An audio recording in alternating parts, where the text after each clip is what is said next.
share a little story about where we are, because you need to know who we are before you care about what I say. So we'll talk a bit about what we've done in this industry, and then I'll relate it to the philosophy we have about execution within our media space. And because your group is so large, and because you have so many things you do, I'm sure you can pull a few strands around what relates to your specific core area. First and foremost, I'd like to say that the type of transformation we need on this continent is represented by the organization you have. We've come to a point where economic growth is not enough. We need to transform the continent through structural transformation. And that means you need to create business behemoths that have capacity not just to deliver excellence in a country context, but to replicate it on a continental and global level. And I think the Jospong group represents that in a very profound and eloquent way.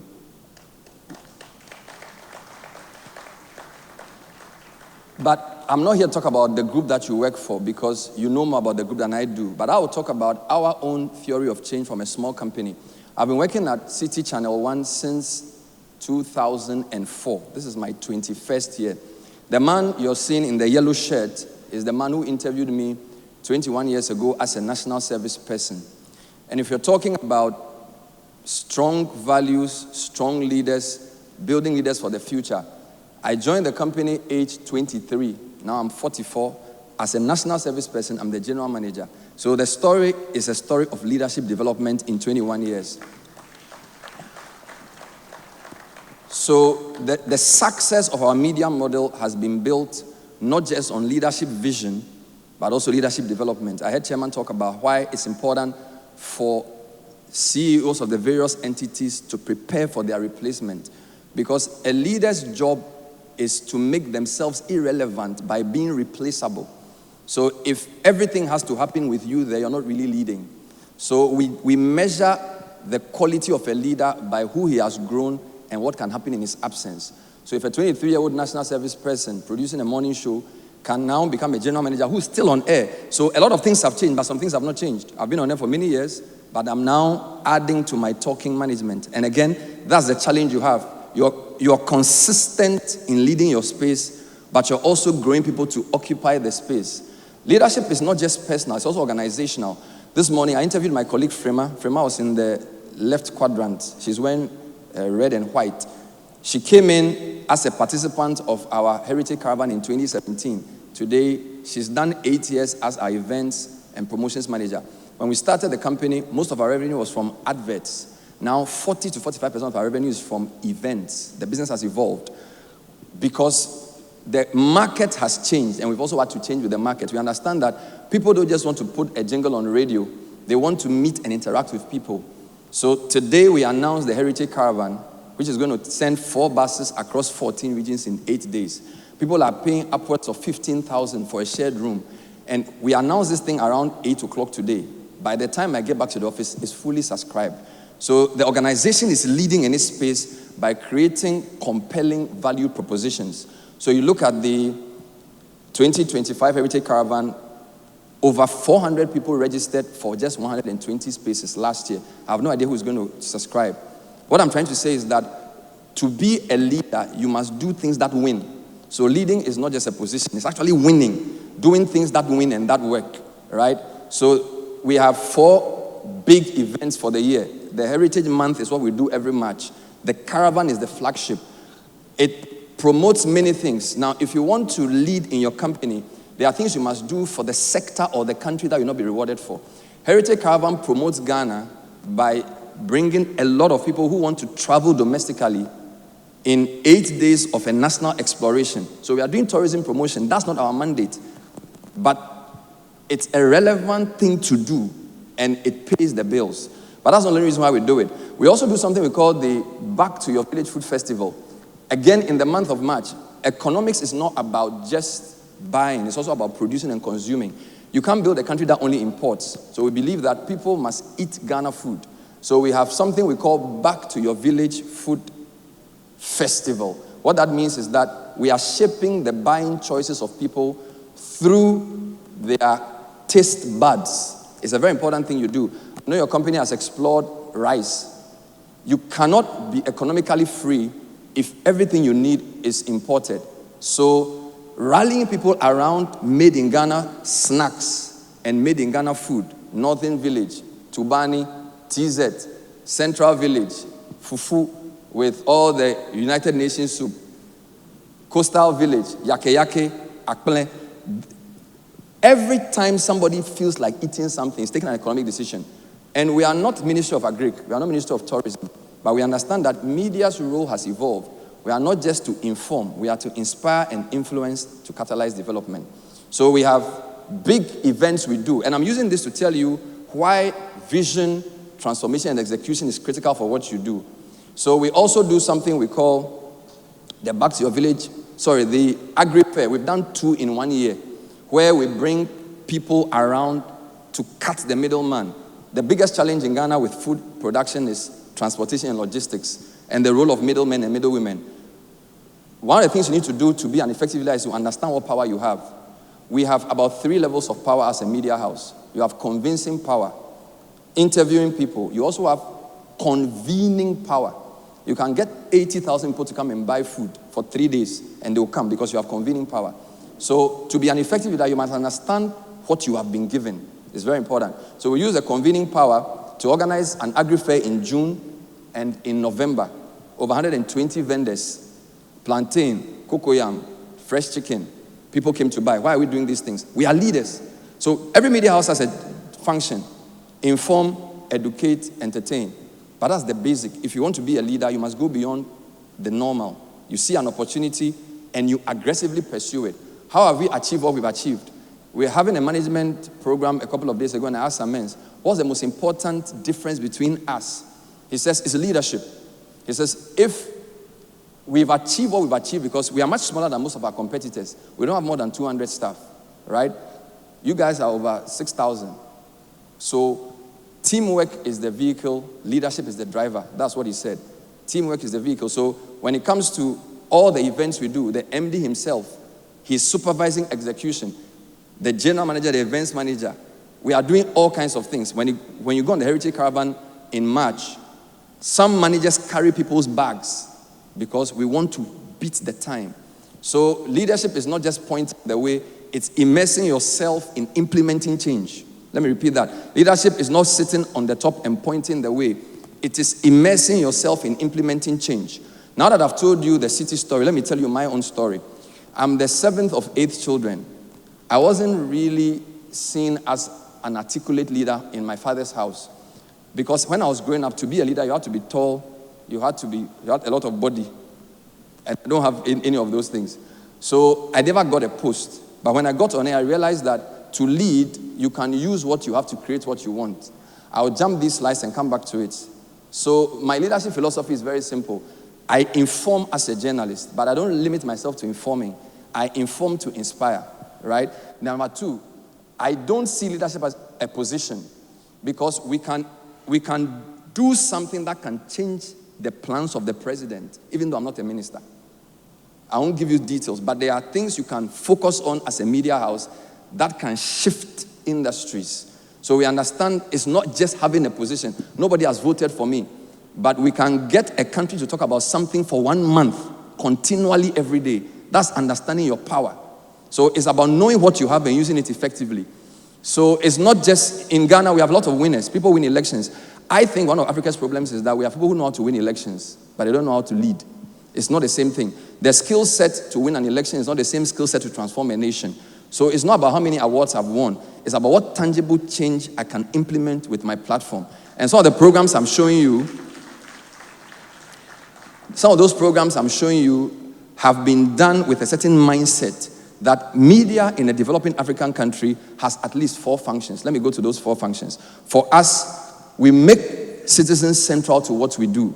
So most of the time, media just highlights what the president and the big boys are saying. But you also need to understand what the citizens are reacting. Because our challenge of transformation is not lack of direction. It's lack of citizen engagement. So a former president said, we want citizens and not spectators. So we use our media to centralize the role of citizens in whatever we discuss, whether it's land issue, corruption, road traffic, whatever. Number 2, We must make power accountable because power corrupts and absolute power corrupts absolutely. So we understand that, yes, politicians are important to run a country, but they must account to the people. Our loyalty is to citizens, not to the government, because the government is implementing development plan using the constitution on behalf of the people. Number 3, we are focused on something called solutions journalism. There's too much problem theorists in our country. So one of the things we do with our media house is to see something that works and highlight it. Let me give you an example. This morning, we're talking about land tenure and why land is so complicated in Ghana. A lawyer calls me and says, why don't you make government a broker of land instead of government owning all the lands? If government wants to take over everybody's land, it will be too complicated. People will fight him. But government is a passive regulator of land. So the person said, government can decide that I own my land. Professor Hinson wants to buy land from me, but I can only sell the land to Hinson through the government. So the government makes sure that the landowner has his documents right, and I pay to him. If there's a dispute, we put the money in an escrow. It reduces the court cases. So we are highlighting solutions that work. Somebody may hear it and run with it. So media for a developing country is not just targeting people to attack them. It's also giving sunshine to what works. So he showed Singapore. What's working in Lee Kuan Yew's country? How can you copy that, or Rwanda? So media's job is to highlight solutions that work. And number 4, we make change measurable. If you do the top 3, the number 4 will be very clear. Because once you can't measure it, you can't claim success for it. You follow? Even with the events we do, there are metrics we use, and I'm sure you have the same. What is this? What is a successful conference? Is it because people applauded? How many? I was here 2 years ago. You were talking about having the under 40s come and speak. Today, an under 40 came to speak before me. So, in fact, last year, somebody like that came to speak. And I've seen somebody, so it's been 2 years of implementing. It wasn't just an idea. The lady came to speak for 10 minutes. I didn't even think she was looking through any document. So clearly, you guys understand leadership. Now, let me move to transformation. Because as I said, the everlasting question for Africa is transformation. The structure of our economies needs transformation. Now, if you want to transform, you need visionary leadership. And because you guys are masters of leadership, I won't spend too much time talking about leadership. I just need to say that a leader's most important job, whether you are running a department, a unit, a cluster, is to make positive change. Because things tend to atrophy with time. So if you are not making positive change, you are not leading. Mind you, I didn't say your job is to win elections or to give instructions. Your job is to make positive change. It means that the state that that unit was at before you came must not be the same at a certain time T. Your job is to change the scope of waste management in the country. That's positive change. Before you entered the industry, people were laughing at baller people. Now, people are envious. So you've made a change in the sector. That change is not just within your company, it's within the sector. It's very important. There are many imperatives of leadership. The one I want to leave with you is the leader's necessity of implementing change. It's very important. Because if we leave the continent the way it is, things will not work. So yes, you are in 25 countries, but there are another 26 looking for you. The example you've shown in Ghana and Sierra Leone and other places, other countries are looking for it. It means that the individuals here must raise their level. Because before a model can be replicated, it must be perfected in this local context. And the company's ability to implement change in Africa is leadership limited. Let me repeat it. The company's ability to implement change. Again, in our company, we've been able to achieve a few things because of the quality of leaders we have in our departments. So it's not just the vision of the founder. It is the leadership across the organization. So the company moves at the pace of the leadership of its units. So Jospong Group is leadership limited. So it's 20. You are doing a great job. My point is, you can do so much more, not because the man doesn't have vision. He has the vision. It's you. And it's not like the unit manager. It's the guy where the rubber meets the road. Because if you are going to replicate a model in another country, you must have a track record for excellence in your own context. So the company is actually waiting for you to lead. That's why you are here. So you are here to do 3 things. Number 1, to be informed about where leadership is going, which is what my previous speaker did. right? Number two, the chairman casts the vision. Vision is critical because it is the indispensable quality of leadership, according to John Maxwell. If you look at my last but 2 points, the indispensable quality of leader is vision casting. So he wants you to know where he's going. It's very important. So you are informed about where leadership is through COO. CEO is, executive chairman is talking about vision, where we are going. And you also need to be inspired, right? If a 200-member company can be this influential in a media context in Ghana, your company has over 6,000 people. You can do so much more. So I'm here to inspire you. Inspiration is as important as information in leadership. Am I making sense so far? Great. Now, let's jump into the issue of transformation and implementation. So, transformational leadership has 4 components. There must be a clear, compelling vision. The vision must be compelling. Now you see where chairman wants to go. Relentless, restless. Every opportunity has to be entered. Now, the challenge is there's always a difference between the passion of the vision bearer and then the passion of the team.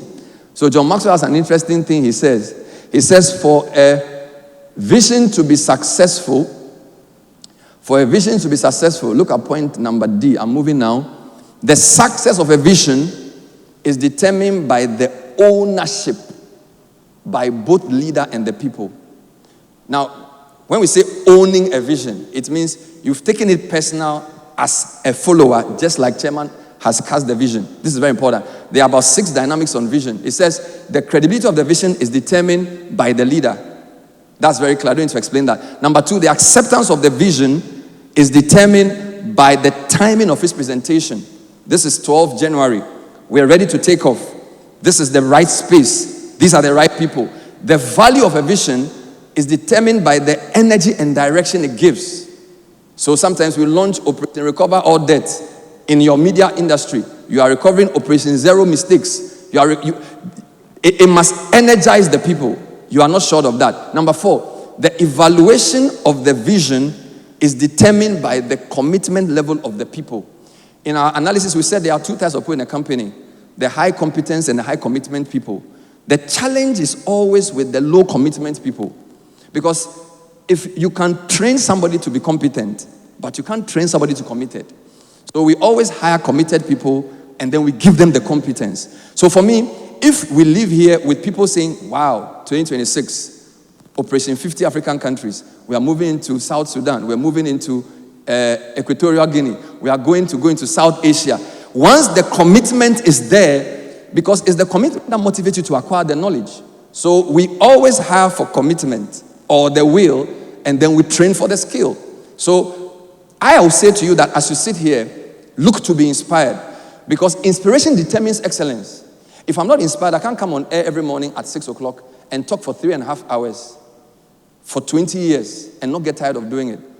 People say, Bernard, I don't listen to radio again. I'm tired. Won't you get depressed? I said, no, we have to build the country. They see radio as a means of complaining. I see radio as a platform that fertilizes great ideas to catalyze change. And that motivates me to do it every day. So the question is, you may be doing the same job. They say, Charlie, journalism. I'm a journalist. I'm standing here. I'm speaking to you about leadership. Why? Because my credibility is not because I'm a journalist. It's because I'm leading in my field. Do you understand? So it's not what you do. It's the motivation behind it and the excellence you produce. That's what gives you a space. Finally, the success of the vision is determined by the ownership by both the leader and the people. So let me go back to this. Vision is critical, and your chairman has cast the vision. The departments have put it out. Number 2, to be a transformational leader, beyond casting a vision, there must be personal credibility and character.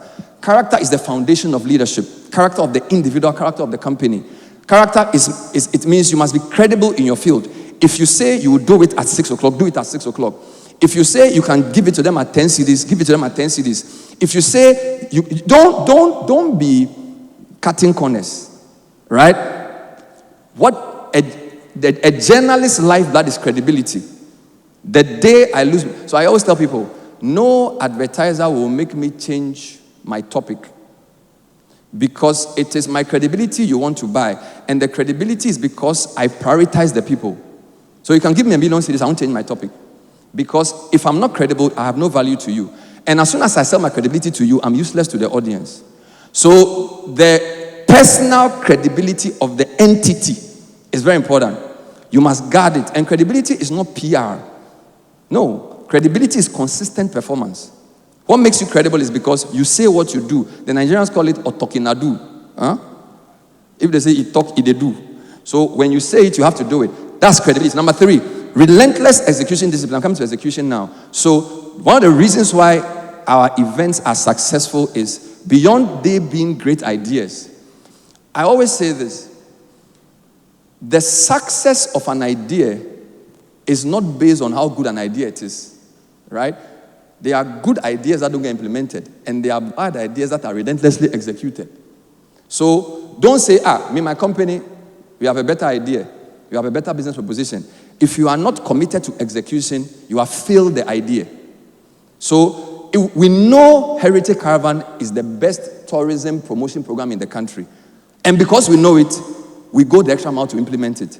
And we implement it by putting all managers on the bus to make sure that for the 150 people who go, 20 staff manage them well with no mistakes. Why do we do that? It's because we believe in the idea. So don't tell me you have a great idea. Show it by executing it relentlessly. You don't succeed by having a better idea. I think Ghana has some of the greatest ideas. Some of our Ivorians say, you guys, when you meet, you talk plenty. We take your ideas, we implement it. In fact, today, somebody sent me a message and said, Kwame Nkrumah said to his friend Kenneth Kaunda that when he comes back to Ghana from a particular conference, he will nationalize all our lands.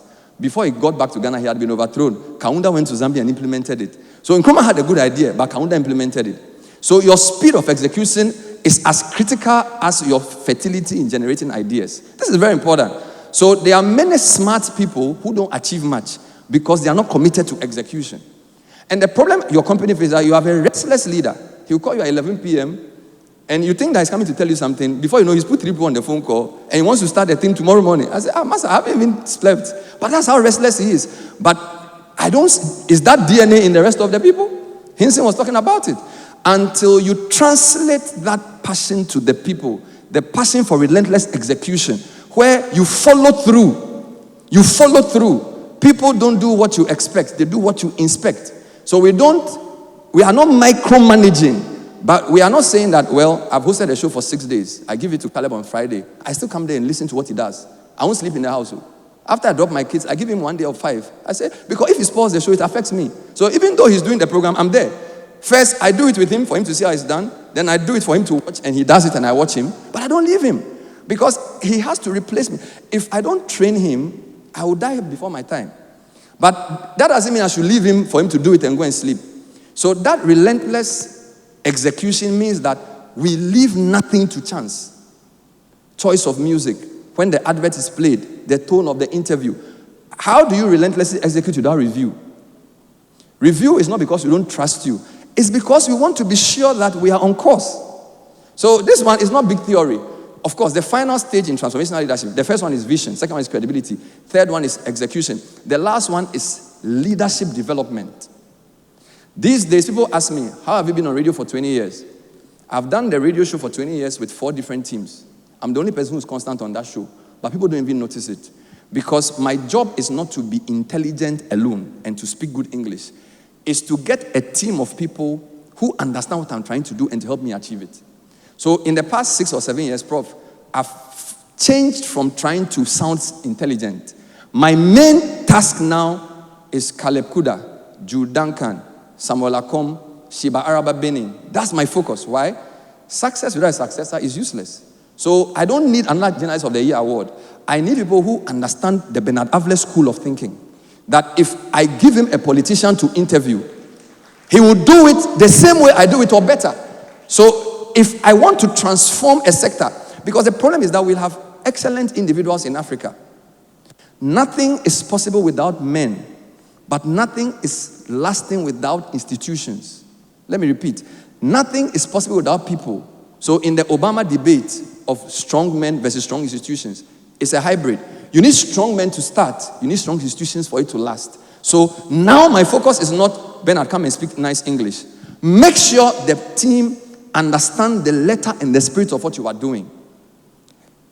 You cannot replicate success if you don't build the team. Don't forget, Samen told me, teamwork is the car, leadership is the driver, vision is the destination, execution is the review. This is very important. Let me repeat again. Teamwork is the vehicle, leadership is the driver, the vision is where we're going, execution is where are we, review. Actually doing the driving. It's an active word. So you need great vision in your department. What's your vision? Cast it. Let them go buy into it. You need to be credible. Your credibility means if you say we are coming at 6, you are there at 5:30.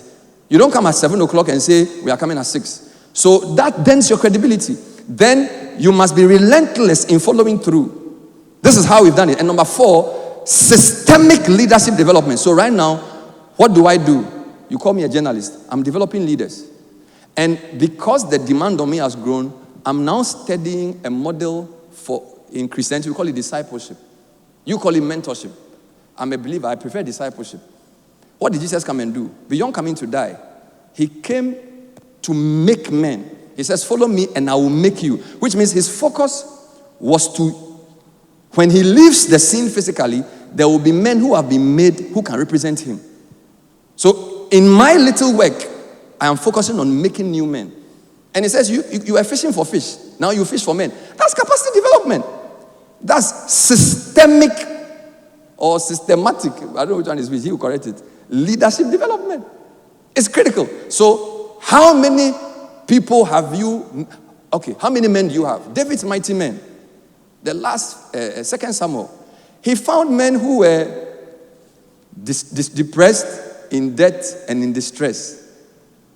And they were hiding in a cave. By the time David retired, his mighty men's exploits surpassed his own exploits. So David's greatness was not in his kingship. It was in his people development. John Maxwell says, the most important lesson of leadership is people development. Why? Because people are your most prized asset. Whatever tool you buy, a computer, a car, it depreciates with time. It's only a human being that you can take age 23 with a first-class degree in economics who knows nothing. And in 20 years, you've made him a national voice. You've added value to the person. That's leadership. So leadership is not... So a lot of times, we spend money on everything but the people. So I know you guys spend money on people. How for you, I know. So in that unit, your job is to say, Chairman, here are 3 guys. I'm traveling. These 3 guys, Oma bin Chairman. Give them a try. Say, it's not every day I will do it. Or may slice now I call it impressive chairman. No, that's not leadership. Leadership, chairman. I have 4 guys in my group. They are wild, though. You can send one to Gambia. You can send one to Guinea. You can send one to Equatorial Guinea. They will deliver. Why? Oh, they've been with me. Are you sure? Try them. Then you can be given a new job. In Africa, I say, oh, no. You come and present. No.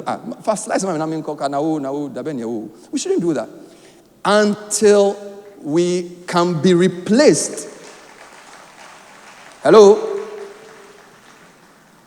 I want to spend time with my family. I don't want to be on air every day. So I want people to take over so that I can do things like build a house in Ebri, wear a towel, drink Hausa Koko in the morning, and just relax and preach the gospel of Jesus Christ. Not every day shouting about Ghana's problems. So to do that, the imperative of leadership development is must be systemized. So I think one of the metrics you want to add to all your fantastic metrics is ask each leader, how many people have you discipled? It's called coaching and mentoring. I do it, you watch me. We do it together. You do it, I watch you. I leave you to do it. I have only 30 seconds, so I'll leave it here. Long live the Jospong group and long live all of you. Have a fantastic time. Good afternoon. We can do it better. We can do it better, ladies and gentlemen.